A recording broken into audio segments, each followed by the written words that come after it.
Mr. Tumuhimbise Patrick, having fulfilled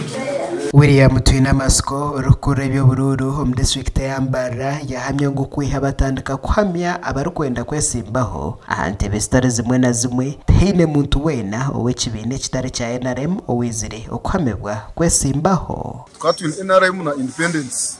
kandi nabarabere mwana opposite yawe NRM people so tune another party here ya president kandi na hat so far kurwo mukashesha RCC level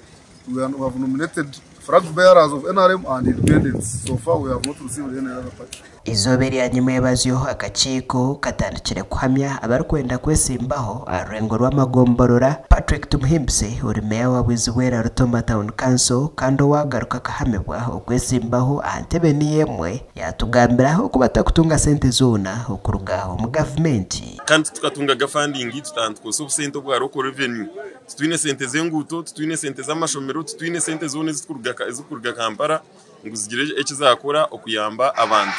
obusento butukushoroza ombataka omurayisinsi nubwo tukozesa yo nishabe kisanja cya kabiri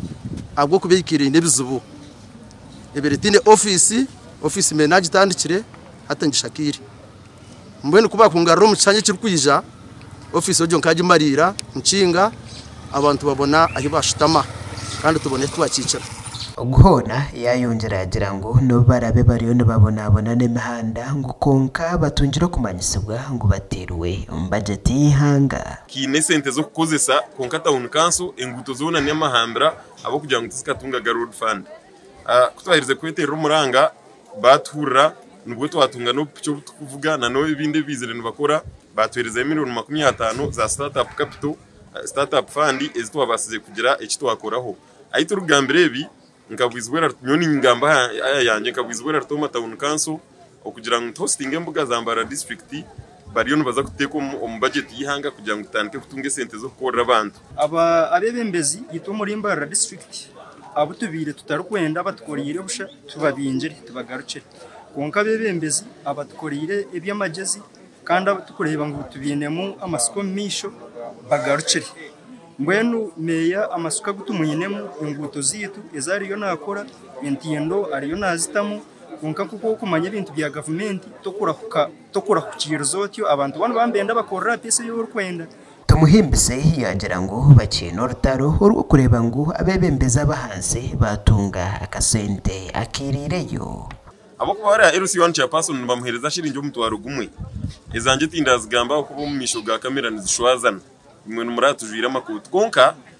issue yitakeriye kugira ngo member parliament areke kutunga $50,000 ukashanga chairman RC1 natunga umutwaro gumwe kanko cyo kurebera umukazi warwa mwenda nabanza kuronda chairman RC1 aronda meyi omukazi wari makuzara naronda chairman aronda meyi chairman umushashora shiringi umutwaro gumwe member parliament urukuje mu constituency umurundo gumwe omwaka umuciro chukuru umuhereza $40,000 so okurwana recho twantunda kugira ngo kurga RC1 kuzara ba councillors kuza abameyana ba chairman b'amagombora district councillors na RC5 chairperson at least have increment okuhamya abarukwenda kwesimbaho kuriyo no kugenda misho ahante stars zimwe na zimwe wanyuma yo kuhamebwa akaceko ko byo bururu nikija kuhabura ahantu azayo gukora za campaign makuraga gashakwa Adolphe Yoreka